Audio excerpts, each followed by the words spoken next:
नमस्कार दोस्तों, आप सभी लोगों का स्वागत है हमारे YouTube चैनल में। दोस्तों, एलटी शिक्षण अभिरुचि की हमने एक विशेष सीरीज चलाई है जिसमें हम आपको टॉपिक वाइज एमसीक्यू प्रोवाइड करवा रहे हैं। तो आज हम इसी क्रम में आपके लिए प्रैक्टिस सेट 2 लेकर आए हैं जिसमें हम मापन एवं मूल्यांकन के महत्वपूर्ण एमसीक्यू डिस्कस करेंगे। इसके अलावा सतत एवं व्यापक मूल्यांकन के एमसीक्यू भी डिस्कस करेंगे। काफ़ी इंपॉर्टेंट एमसीक्यू हैं दोस्तों और काफ़ी सेलेक्टिवली मैंने इनको रखा है, तो इस वीडियो को आप पूरा देखिएगा, आपको काफ़ी फ़ायदा मिलेगा, डेफिनेटली बहुत फ़ायदा मिलेगा, इसलिए इस वीडियो को पूरा देखिएगा। तो चलिए वीडियो को स्टार्ट करते हैं। पहला क्वेश्चन है दोस्तों, निम्नलिखित में से कौन सा रचनात्मक आकलन के लिए उचित उपकरण नहीं है। देखिए, सबसे पहले तो आप ये समझ लीजिए कि रचनात्मक आकलन क्या होता है। रचनात्मक को बोलते हैं फॉर्मेटिव असेसमेंट। आपने नाम सुना होगा असेसमेंट का।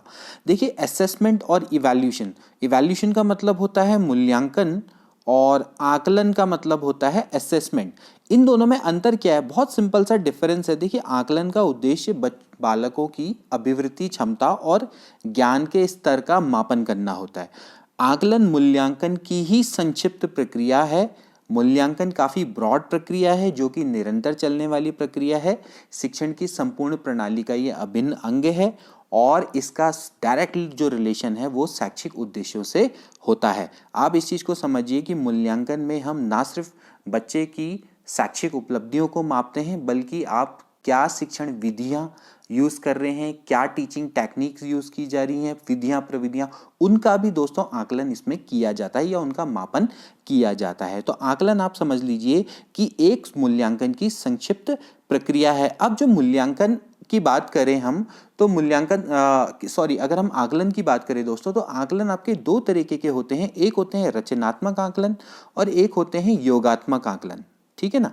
योगात्मक आकलन, योगात्मक को बोलते हैं समेटिव असेसमेंट और रचनात्मक को बोलते हैं फॉर्मेटिव असेसमेंट। अब बहुत सिंपल है। देखिए, असेसमेंट रचनात्मक यानी फॉर्मेटिव असेसमेंट, इसका सीधा सीधा सा मतलब यह है दोस्तों कि जब आप अधिगम प्रक्रिया के दौरान अगर आप बच्चे का कुछ मूल्यांकन करने की कोशिश करेंगे, ठीक है ना, यानी अधिगम प्रक्रिया के दौरान आप बच्चे से कुछ प्रश्न पूछेंगे, मौखिक रूप से भी पूछ सकते हैं, ठीक है, या प्रश्नोत्तरी भी पूछ सकते हैं, कुछ खेल कूद करवा सकते हैं या उनको असाइनमेंट दे सकते हैं, जिससे कि पता लग जाए कि भाई बच्चे में क्या कमियां हैं, क्या उसकी स्ट्रेंथ है। ठीक है ना। तो ये आपका जो असेसमेंट होता है ये फॉर्मेटिव असेसमेंट होता है, जबकि योगात्मक मूल्यांकन वो मूल्यांकन होता है कि जिसमें आपको कुछ समय के बाद आप इसमें मूल्यांकन करते हैं। यानी कि आप एक सत्र के बाद आपने परीक्षा ले ली, ठीक है, या हो सकती है मासिक परीक्षा हो गई, अर्धवार्षिक परीक्षा हो गई, ठीक है ना, तो इसको हम बोलते हैं योगात्मक मूल्यांकन। ठीक, तो आप इसको इस तरीके से समझ लीजिए दोस्तों, एक होता है सीखने के लिए मूल्यांकन और एक होता है सीखने का मूल्यांकन। यानी एक होता है अधिगम के लिए मूल्यांकन, तो अधिगम के लिए मूल्यांकन कौन है? रचनात्मक आकलन, ठीक है ना।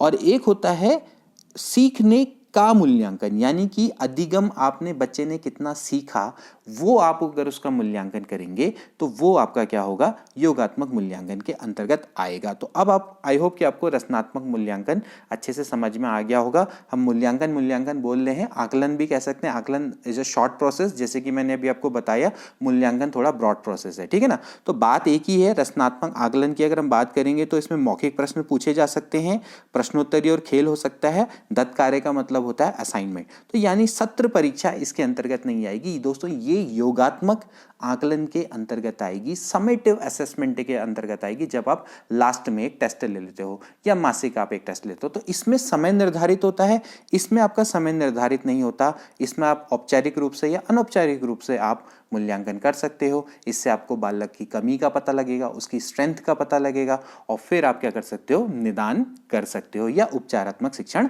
कर सकते हो। अब आप देखिए, इतना सारी चीजें मैंने आपको बता दी, अब आगे के क्वेश्चन आपके लिए बिल्कुल मक्खन रहेंगे, ठीक है। तो देखिए,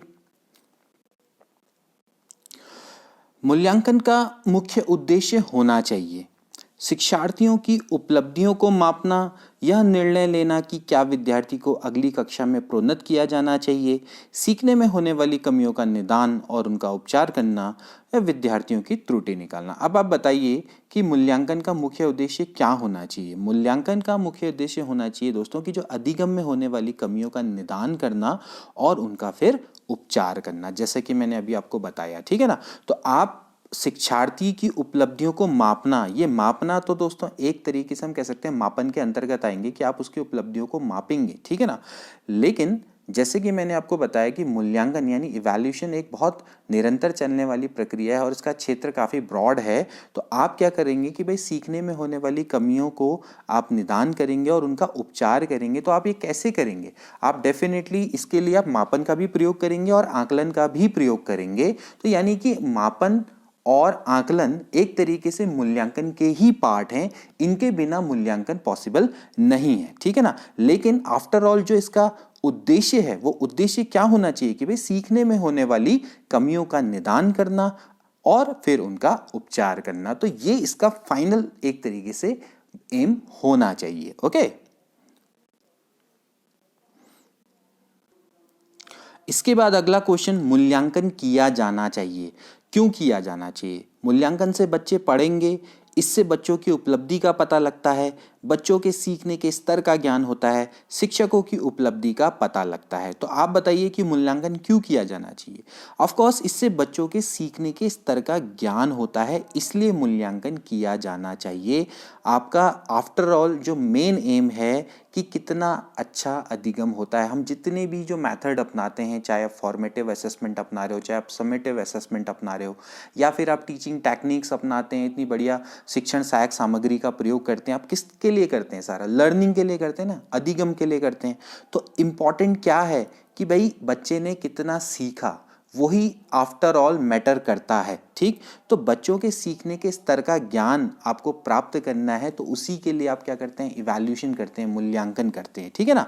तो मूल्यांकन करने से बच्चे पढ़ेंगे नहीं पढ़ेंगे इसका हमें पता नहीं, ठीक है। ये तो आपकी टीचिंग टेक्निक्स और शिक्षण प्रविधि और उस पर डिपेंड करेगा कि आप कितना अच्छा पढ़ाते हो, ठीक।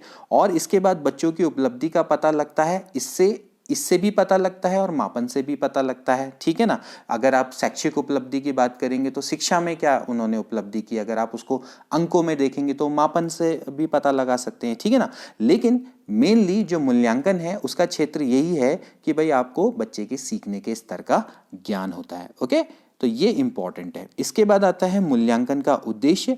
मूल्यांकन का उद्देश्य क्या है? देखिए, मूल्यांकन का उद्देश्य अभी हमने बोले थे कि भाई ऊपर हमने पढ़ा था कि भाई मूल्यांकन का मेन एम क्या होना चाहिए। इसके बाद देखिए, बच्चों को उत्तीर्ण और अनुत्तीर्ण घोषित करना, बच्चा क्या सीखा है यह जानना, बच्चे के सीखने में आई कठिनाइयों को जानना, या फिर उपरोक्त सभी। तो देखा जाए तो दोस्तों इसका उद्देश्य ये सभी हैं। अगर हम मेन उद्देश्य की बात करें वो तो हमने अभी ऊपर डिस्कस कर लिया, ठीक है ना।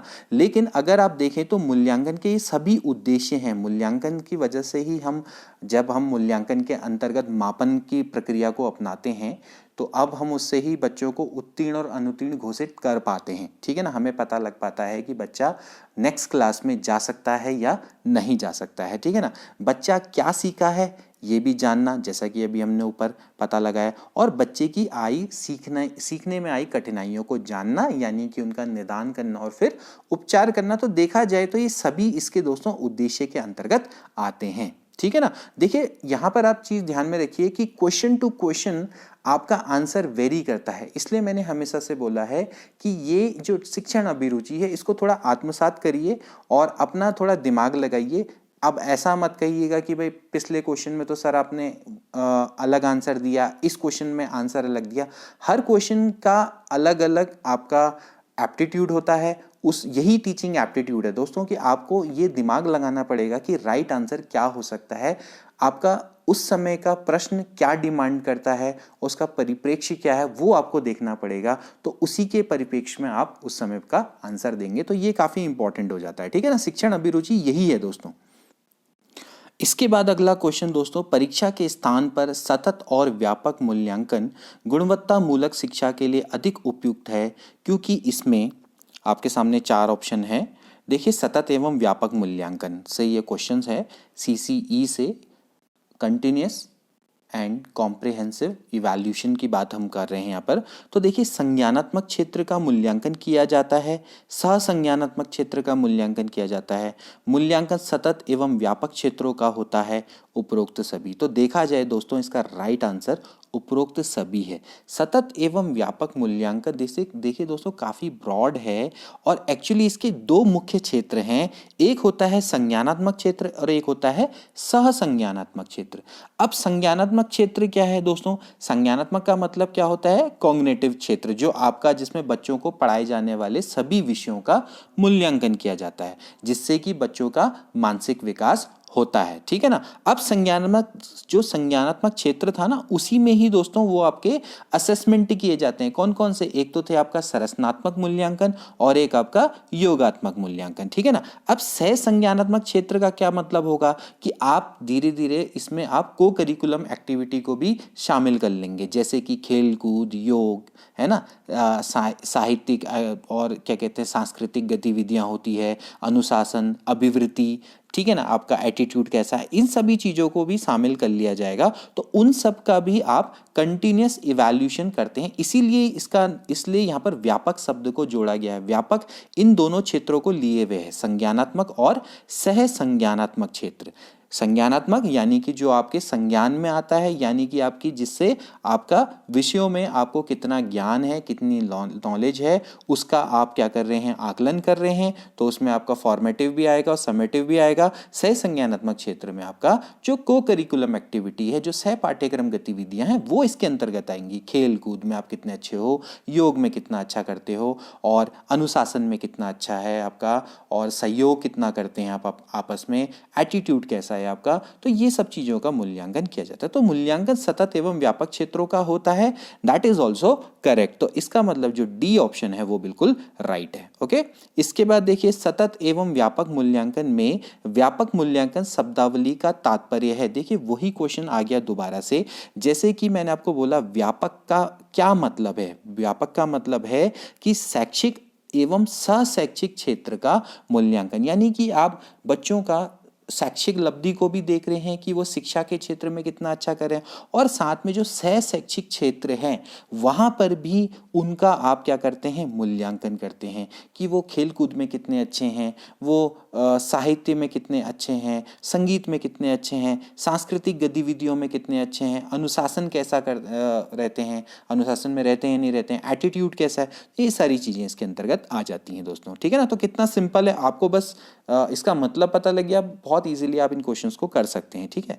अब आता है बच्चों का मूल्यांकन होना चाहिए। बहुत सिंपल सा क्वेश्चन है ये, बच्चों का मूल्यांकन कैसा होना चाहिए? सतत एवं व्यापक मूल्यांकन द्वारा होना चाहिए। देखिए दोस्तों, ये सारे क्वेश्चन पूर्व परीक्षा में आए हुए हैं, इसलिए मैंने इनको यहाँ पर शामिल किया और काफ़ी अच्छे क्वेश्चन हैं और डेफिनेटली आपको ये हेल्प करने वाले हैं आने वाले एग्जाम में। इसके बाद आता है दर्पण चित्र परीक्षण किसको मापने में प्रयुक्त होता है। देखिए, दर्पण चित्र परीक्षण की बात करें तो 1970 में आया था।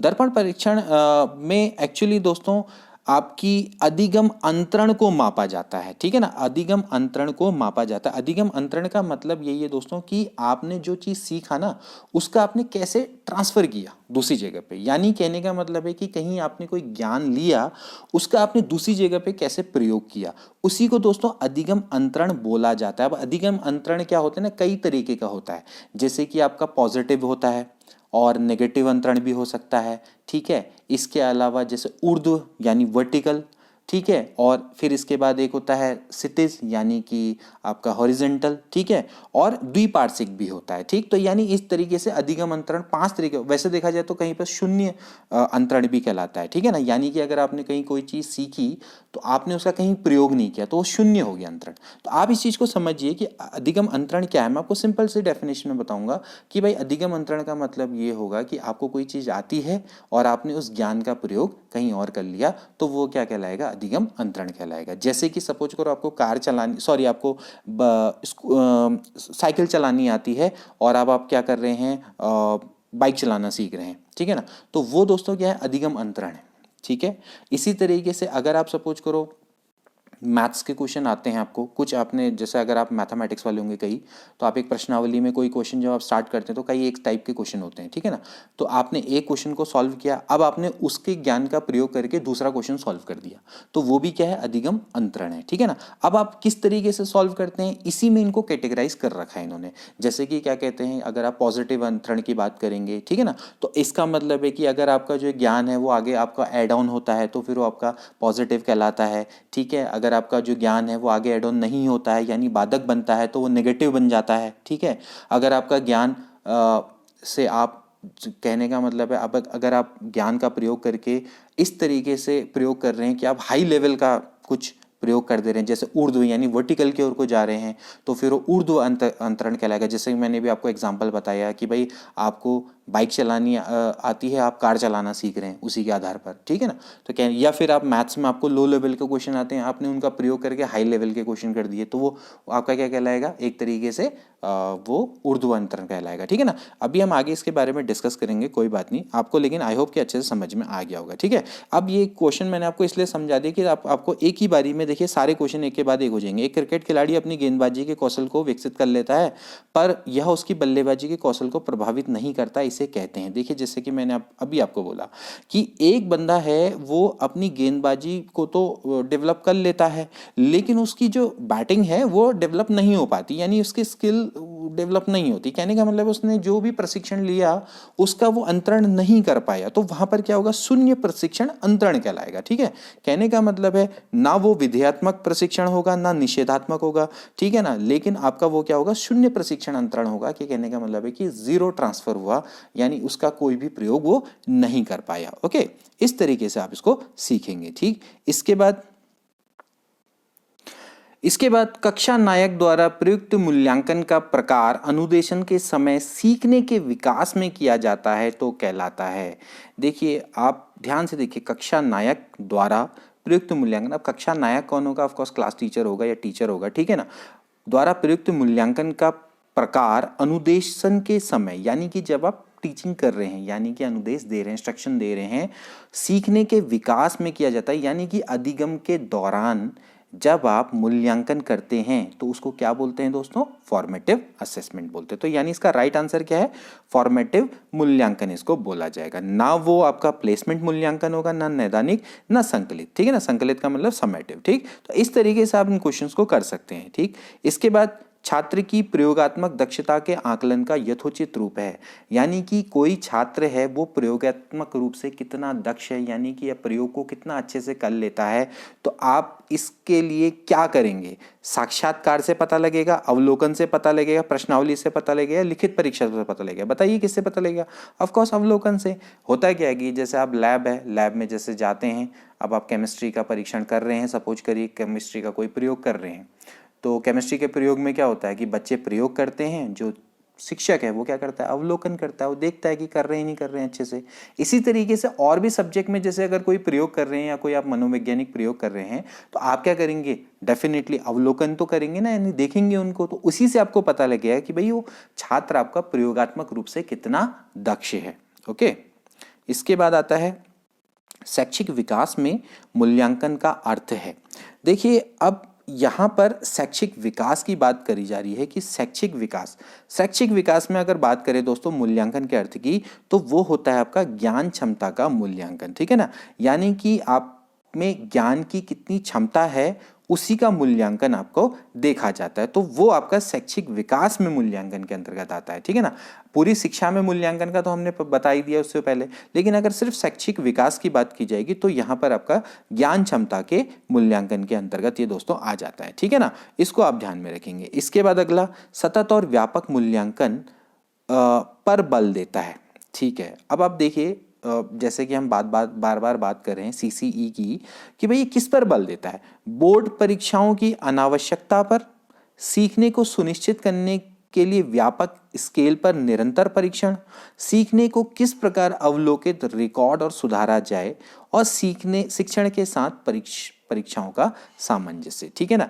अब देखिए बोर्ड परीक्षाओं की अनावश्यकता पर ये नहीं देता बल, ये सीधे सीधे से करता है कि भाई सीखने को किस प्रकार से आप अवलोकित करेंगे, किस तरीके से आप उसको अवलोकन करेंगे, किस तरीके से उनका रिकॉर्ड करेंगे और किस तरीके से उनको सुधारा जाए, यानी कि एक तरीके से निदान किया जाए और फिर उपचार किया जाए। तो इस प्रकार ये एक तरीके से इस पर ये बल देता है। ध्यान रहे, जो कॉम्प्रिहेंसिव आपका असेसमेंट है या कॉम्प्रिहेंसिव इवैल्यूएशन है, वो यही देखता है कि आप कितना सीख रहे हैं, उसको किस तरीके से कोई टीचर है वो किस तरीके से उसका अवलोकन करेगा, उसको किस तरह से वो मतलब असेस करेगा, रिकॉर्ड करेगा और फिर उसको सुधार करेगा। ठीक है ना। आप में से कई लोग अगर टीचर होंगे सीबीएसई के, अगर आपने सीबीएसई में पढ़ाया होगा तो 9th-10th में तो आपका सीसीई चलता ही है, तो आपको इसके बारे में तो बहुत अच्छे से पता होगा। ठीक है ना। सीबीएसई इंग्लिश स्कूल में आपका किस तरीके से आप सतत और व्यापक मूल्यांकन करते हैं, जब आप ग्रेडिंग सिस्टम में नंबर देते हैं तो अच्छे से आपको पता होगा कि आपको क्या करना पड़ता है, अवलोकन भी करना पड़ता है, प्लस आपको रिकॉर्ड भी रखने पड़ते हैं उनके। ठीक है ना, कई चीज़ों के, और फिर उनमें ऑफकोर्स बाद में जो भी सुधार कर सकते हैं वो भी होता है। ठीक, तो ये चीज़ें आपकी क्या है, सतत और व्यापक मूल्यांकन के अंतर्गत आती हैं। ठीक है।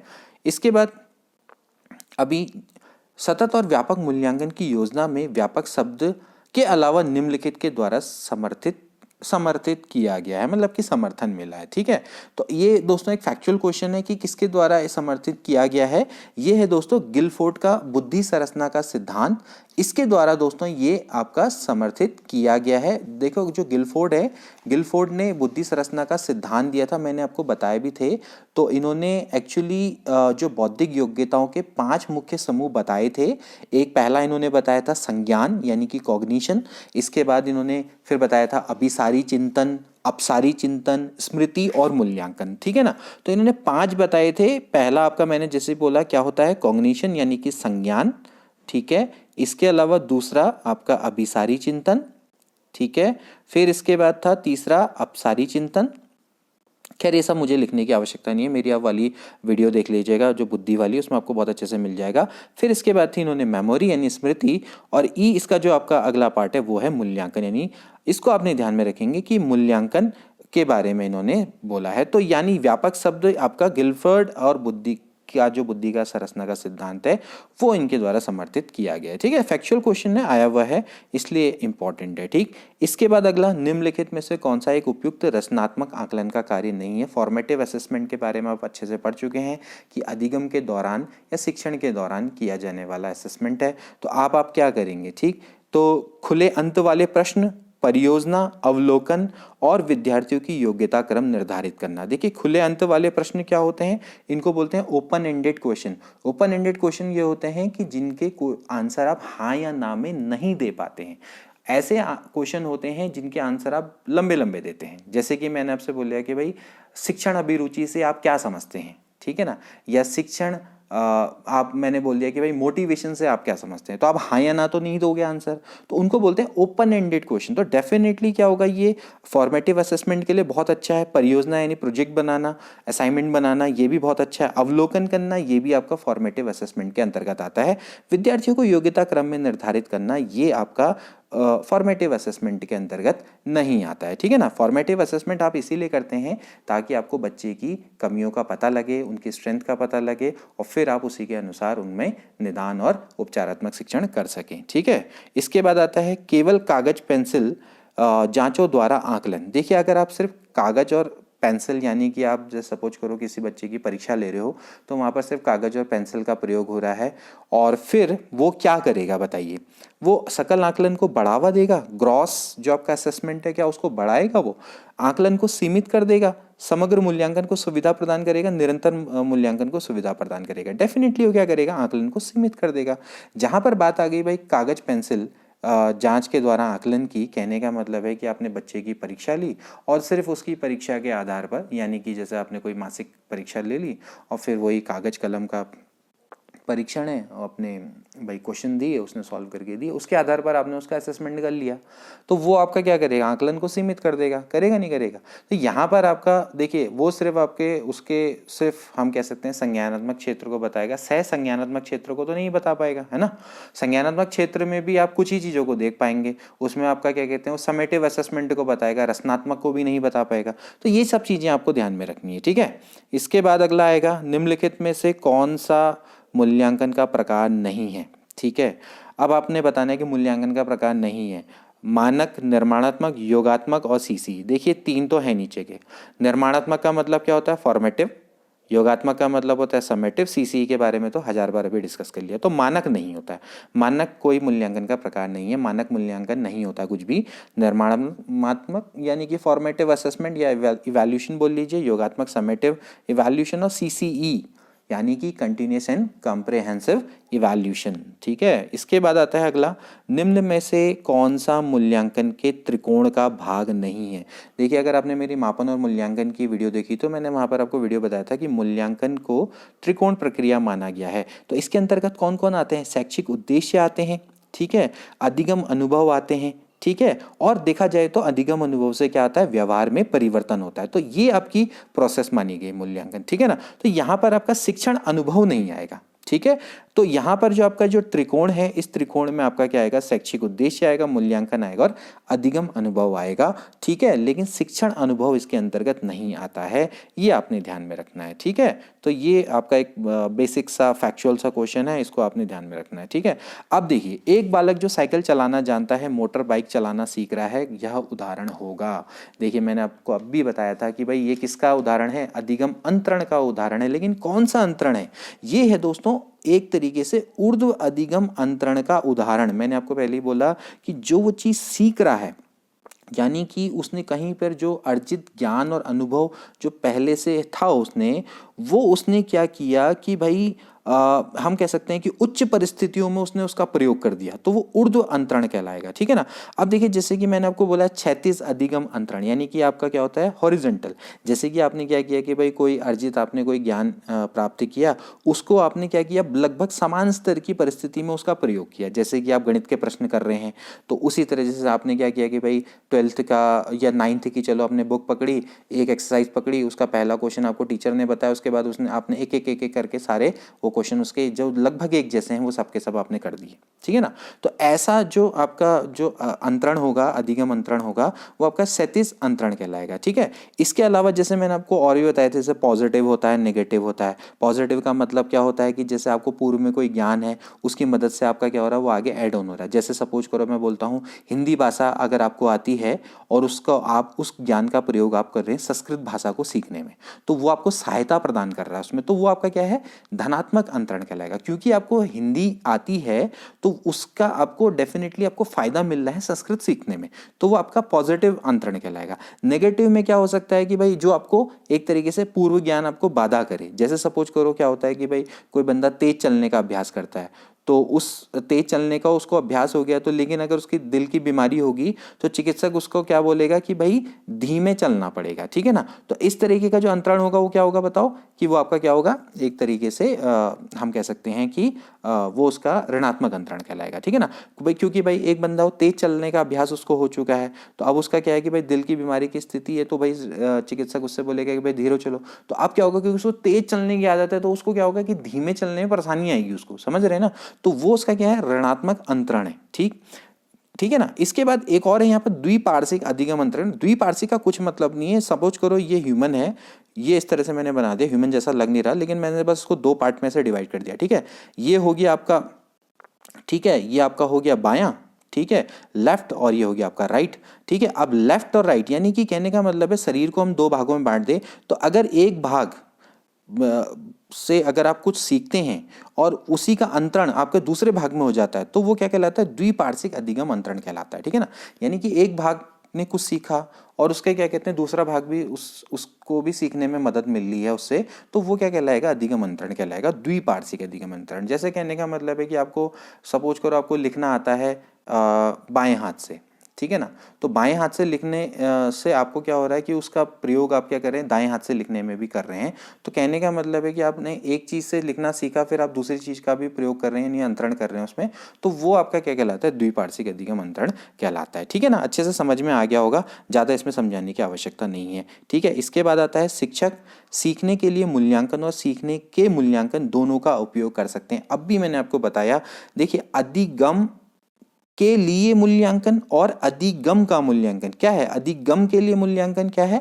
एक्चुअली फॉर्मेटिव असेसमेंट है, और अधिगम का मूल्यांकन क्या है? समेटिव असेसमेंट है, यानी कितना बच्चे ने सीखा और अधिगम के दौरान कितना सीख रहा है, ये आपको समझ में तो यहाँ पर देखा जाए तो ये बच्चों की प्रगति और उपलब्धि स्तर को जानने में होता है। देखिए बच्चों की प्रगति शिक्षक सीखने के लिए मूल्यांकन, जब आप फॉर्मेटिव असेसमेंट करते हैं तो उससे आपको बच्चों की प्रगति के बारे में पता लगता है, ठीक है ना। और जब आप क्या करते हैं बाद में, जब आप शैक्षिक सत्र खत्म हो जाता है तो उसके अंत में आप एक टेस्ट लेते हैं, मासिक टेस्ट लिया या आपने क्या कहते हैं आपने वार्षिक परीक्षा ली, तो उससे उनके उपलब्धि स्तर का पता लगता है। तो एक तरीके से ये आपका फॉर्मेटिव असेसमेंट है, ये आपका समेटिव असेसमेंट है। फॉर्मेटिव असेसमेंट से आपको प्रगति पता लगती है और समेटिव असेसमेंट से आपको उपलब्धि का स्तर पता लगता है। तो देखिए इस तरीके से हम मापन और मूल्यांकन के क्वेश्चंस को सॉल्व करेंगे। इसके बाद नीचे आंसर की भी दी है, इसकी पीडीएफ मैं आपको प्रोवाइड करवा दूंगा हमारे टेलीग्राम के चैनल में। तो दोस्तों ये थे कुछ इंपॉर्टेंट प्रश्न मापन एवं मूल्यांकन के। आई होप कि आपको पसंद आए होंगे और आपको डेफिनेटली हेल्प करेंगे आने वाले एग्जाम में। मिलते हैं अगली वीडियो में। Till then take care and good bye.